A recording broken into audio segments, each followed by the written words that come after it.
Hello दोस्तों, स्वागत है आप सभी का वैल्यू इन्वेस्टर यूट्यूब चैनल के ऊपर। बात करेंगे इस वीडियो में ओला इलेक्ट्रिक मोबिलिटी लिमिटेड के शेयर के ऊपर। अब देखिए, आप सभी को पता है कि ओला इलेक्ट्रिक के अंदर एक महीने में 77% की तेज़ी आपको देखने को मिली। यहाँ पर आप देखिए, लगभग एक महीने का अगर आप चार्ट पैटर्न देखोगे तो इसमें आपको देखने को मिलेगा कि ऑलमोस्ट यहाँ से शेयर ने 77% का रिटर्न आपको निकाल के दिया था। यहाँ पर थोड़ा सा मैं यहाँ से दिखाता हूँ, ये देखिए, ऑलमोस्ट यहाँ तक 79.30% का रिटर्न। उसके बाद क्या हुआ, शेयर के अंदर एक फॉल आपको देखने को मिला। यहाँ से अगर आप देखोगे, ये फॉल आपको यहाँ से देखने को मिल रहा है, ऑलमोस्ट 14% नीचे आ चुका है। अब ओला इलेक्ट्रिक का शेयर यहाँ से कौन से लेवल तक जा सकता है, उसका टेक्निकल एनालिसिस करेंगे। कोई हवा में बात नहीं करने वाले, टेक्निकली बात करेंगे। जो कॉन्सेप्ट मार्केट में काम करते हैं उनके ऊपर बात करेंगे। साथ में दोस्तों मैं आपको बताऊंगा क्वार्टर फोर का शेयर होल्डिंग पैटर्न, और वो पैटर्न से हमें पता चलेगा कि भाई एफआई वाले क्या सोच रहे हैं, डीआई वाले क्या सोच रहे हैं। क्योंकि ओला के लिए चीज़ें बेहतर हुई है, इसमें कोई डिनाई नहीं है कि ओला के लिए चीज़ें बेहतर हुई हैं। कैसे बेहतर हुई है मैं आपको बताता हूँ। देखिए, सबसे पहले ओला ने क्या किया, ओला ने मार्च का सेल बताया, है ना। वो एक अच्छा सेंटीमेंट था इन्वेस्टर्स के लिए। सेकंड चीज़, अप्रैल का सेल्स भी अगर देखोगे 12,000 यूनिट एक महीने में, अच्छा यहाँ पर सेल्स का डेटा है। तीसरी चीज़ क्या होने वाली है, क्वार्टर फोर का रिजल्ट आने वाला है। तो रिजल्ट अगर अच्छा आता है जिसमें लॉस को कंपनी थोड़ा सा श्रिंक करती है, कम करती है, ईयर ऑन ईयर बेसिस पे भी और क्वार्टर ऑन क्वार्टर बेसिस पे भी, तो उससे क्या होगा, एक सेंटीमेंट जाता है मार्केट में कि भाई ओला क्या कर रही है, इम्प्रूव कर रही है और यहाँ से और भी ज़्यादा इम्प्रूव करेगी। तो लोग उसमें पैसा डालते हैं, शेयर ऊपर जाता है। तो सेंटीमेंट बहुत इंपॉर्टेंट होता है मार्केट के पर्सपेक्टिव से। अब एक चीज़ इंपॉर्टेंट क्या है, ओला ने ये सेल्स को इम्प्रूव करने के लिए फंडामेंटली क्या चेंजेस किए। प्रॉब्लम क्या थी भाई, यहाँ पर प्रॉब्लम थी सर्विस रिलेटेड इश्यूज। कस्टमर की पहली प्रॉब्लम, कस्टमर खुद बताएगा प्रॉब्लम क्या है। कस्टमर ने बताया भाई सर्विस रिलेटेड इश्यूज है। क्या इशू है उसमें, कि मैं गाड़ी देता हूँ सर्विस सेंटर के ऊपर, मेरी जो वहीकल है वो मुझे 1 हफ्ते, 2 हफ्ते, 3 हफ्ते, 4 हफ्ते के बाद मिलती है। तो उसको सही किया 24 घंटे में। अभी ओला 80% ऑफ द वहीकल 24 घंटे में डिलीवरी आपको मिल रही है। सेकेंड चीज़ थी, स्पेयर पार्ट जो है उसकी अवेलेबिलिटी के इश्यूज थे। अभी आपको स्पेयर पार्ट की अवेलेबिलिटी के इश्यूज बहुत कम हो चुके हैं। उसके साथ दोस्तों यहाँ पर बिल्ड क्वालिटी के ऊपर सवाल था जिसको ओला ने इम्प्रूव किया है। साथ में दोस्तों ओला को ये भी पता है कि ये जो मार्केट है, इस ये मार्केट क्या है मालूम, ईवी का जो मार्केट है इसको compete करना है पेट्रोल से। अगर मैं पेट्रोल से महंगा बेचूंगा ईवी को, कोई नहीं खरीदेगा, वो कहेगा भाई बिल्ड क्वालिटी अच्छी है, पेट्रोल डाल दूंगा। लेकिन अगर मैं ईवी को, जो इलेक्ट्रिक व्हीकल गाड़ियां हैं, उनको अगर मैं पेट्रोल व्हीकल से सस्ता कर दूं तो मेरा सेल ऑटोमेटिकली बहुत बढ़ जाएगा और मैं मार्केट लीडर बन जाऊंगा। तो उसी चीज़ को अप्लाई करने के लिए इन्होंने एक नया बैटरी लॉन्च किया है जिसका नाम है LFP। अब ये जो LFP बैटरी है ना दोस्तों, ये जो पुराना बैटरी यूज़ होता है उससे बहुत सस्ता है। साथ में आप सभी को पता है कि 80% कॉस्ट जो होता है एक इलेक्ट्रिक टू व्हीलर बनाने के लिए, वो बैटरी का होता है। तो बैटरी का अगर कॉस्टिंग हम लोग कम कर देंगे तो प्रॉफिटेबिलिटी ओला की ज़्यादा हो जाएगी और कम प्राइस पे हम लोग वो कस्टमर टारगेट कर पाएंगे जो पेट्रोल व्हीकल लेते हैं। तो ये एक मास्टर स्ट्रोक है दोस्तों, जो ओला इलेक्ट्रिक के मैनेजमेंट ने लिया है। अब मुझे लगता है सिर्फ एग्जीक्यूशन अगर कर लेते हैं बेटर, क्योंकि वो जो बैटरी है उसमें थोड़े फॉल्ट्स हैं, जैसे उसका लॉन्जिटिविटी इतना नहीं है, वो कम किलोमीटर आपका चलेगा, चार्ज थोड़ा स्लो होता है, ये सारी प्रॉब्लम्स भी है उसमें। तो अगर उसमें कुछ ओला कर लेता है कि चार्ज फास्ट हो जाए, थोड़ी लॉन्जिविटी भी बढ़ जाए, यानी थोड़ा लंबा चले बैटरी, तो फिर उसमें कुछ यहाँ पर चीज़ें हो सकती है बेटर, जो ओला को दोबारा से नंबर वन कंपनी बना सकती है इस सेक्टर की।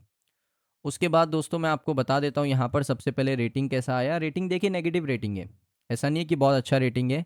सबसे पहले इनका जो टर्म लोन था उसका भी रेटिंग नेगेटिव है, BBB।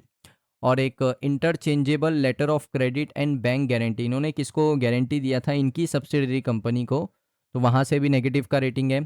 और एक non fund based facility avail करी थी जिसका नेगेटिव रेटिंग है, लेकिन दोबारा से A3+ का रेटिंग दिया है।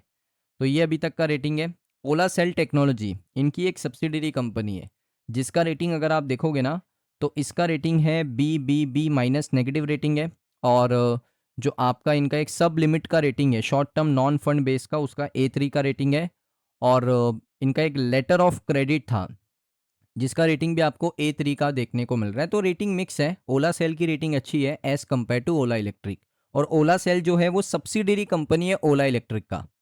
उसके बाद शेयर होल्डिंग पैटर्न के ऊपर बात करते, देखिए यहीं से चीज़ें पता चलती है कितना कॉन्फिडेंस बढ़ा है।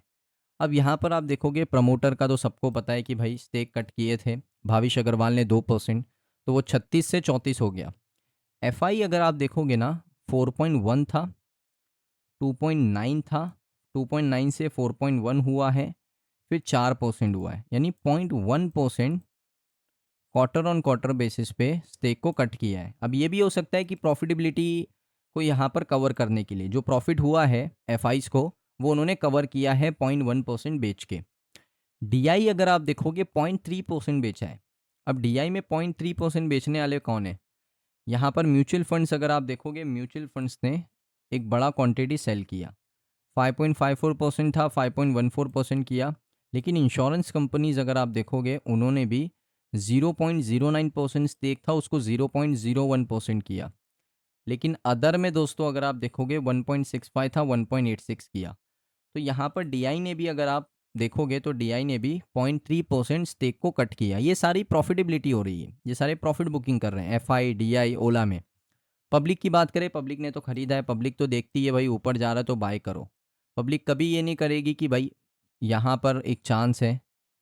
पब्लिक यहाँ पर बाय ज़रूर करेगी कि उनको लगता है यहाँ से भी ऊपर चला जाएगा। यहाँ पर मौका होता है, सपोर्ट पे मौका होता है, लोग रेजिस्टेंस पे बाय करते हैं। रेजिस्टेंस पे बाय बिल्कुल नहीं किया जाता है। उसके बाद अदर्स 4.8%। तो ये डेटा है। अगर मैं थोड़ा चार्ट पैटर्न के ऊपर बात करूँ और अगर आप थोड़ा भी समझते हो, चार्ट का नॉलेज अगर आपको थोड़ा भी है, यहाँ पर सिंपल एक दिख रहा है। ये देखिए शेयर यहाँ से क्या हुआ है, ब्रेक किया है। ये ब्रेकआउट पे अगर बाय करना था तो ब्रेकआउट पे बाय करते हैं। यहाँ पर अगर आप यहाँ पर जिसने बाय किया होगा ना, एक सेकंड में दिखा देता हूँ। यहाँ पर जिसने बाय किया होगा उसने ऑलमोस्ट 50% रिटर्न बनाया, 50% रिटर्न बनाया। जिसने सपोर्ट पे बाय किया होगा, जिसने देखा होगा भाई एक सपोर्ट है, एक बाइंग अपॉर्चुनिटी है यहाँ से, तो यहाँ पर जिसने बाय किया होगा उसने ऑलमोस्ट यहाँ पर देखिए 87% रिटर्न है। 87% कमाल का रिटर्न है दोस्तों, 87%। तो वहाँ पर उसको 87 मिला है। अब लोगों ने क्या किया, 87% देने के बाद यहाँ पर लिया है 40 रुपये पे, 41 रुपये पे। और 41 रुपये पे अगर आप देखोगे ऊपर ही सेलर्स हैं, ये सेलिंग जोन है पूरा। अब यहाँ से क्या किया, एक फेयर वैल्यू गैप बनाया है जो मैंने आपको बार बार ओला की वीडियो में बताया है। ये देखिए ध्यान से देखना दोस्तों, एक फेयर वैल्यू गैप बनाया। फेयर वैल्यू गैप दोस्तों बहुत इंपॉर्टेंट होता है, एसएमसी स्मार्ट मनी कॉन्सेप्ट का एक पार्ट है। इसमें क्या होता है ना, प्रीमियम जोन होता है, डिमांड जोन होता है, बहुत सारी चीज़ें होती है, डिस्काउंट जोन होता है। इसमें अगर आप देखोगे दो कैंडल है, एक ये वाला कैंडल है आपका और एक ये वाला कैंडल है। इसके बीच में अगर आप देखोगे ना एक गैप फिलअप है। ये देखिए गैप बना है जो मैंने मार्क करके रखा है आपके लिए, आपको समझाने के लिए।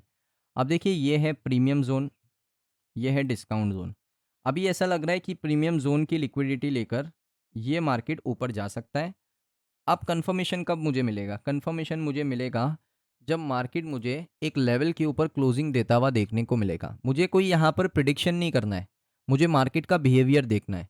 मार्केट का बिहेवियर क्या कह रहा है कि इस लेवल के ऊपर अगर मार्केट आए, इस लेवल के ऊपर, ये जो लेवल है इसके ऊपर अगर मार्केट आए और आके इस तरीके से एक बड़ा अच्छा ग्रीन कैंडल के साथ ऊपर क्लोजिंग दे इस तरीके से, तो यहाँ से एक बुलिश सेंटीमेंट क्या हो जाएगा, क्रिएट हो जाएगा।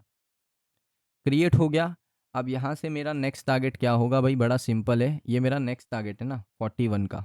अगर मैं यहाँ पर भी लेता हूँ 37 पे, 41 पे मेरा एक टारगेट हो गया। उसके बाद अगर 41 का लेवल ब्रेक होता है तो नेक्स्ट टारगेट 45 का हो सकता है। तो इस तरीके से मार्केट में काम किया जाता है। तो अभी दोस्तों यहाँ पर कंफर्मेशन बिल्कुल नहीं है, कंफर्मेशन आएगा इस लेवल के बाद, 37 के बाद। ये थोड़ा नीचे भी ड्रॉ करके आ सकता है, बट नीचे एक बहुत अच्छा दोस्तों हैमर कैंडल बनाया है, रेड कैंडल जो बना है बहुत अच्छा हैमर कैंडल है। आज का भी अगर आप देखोगे बाइंग इतनी ज़्यादा पॉजिटिव नहीं है, तो डिमांड ज़ोन तक भी आ सकता है, यहाँ तक भी आकर ऊपर जा सकता है। बट ये लेवल बहुत क्रूशियल है 37 का।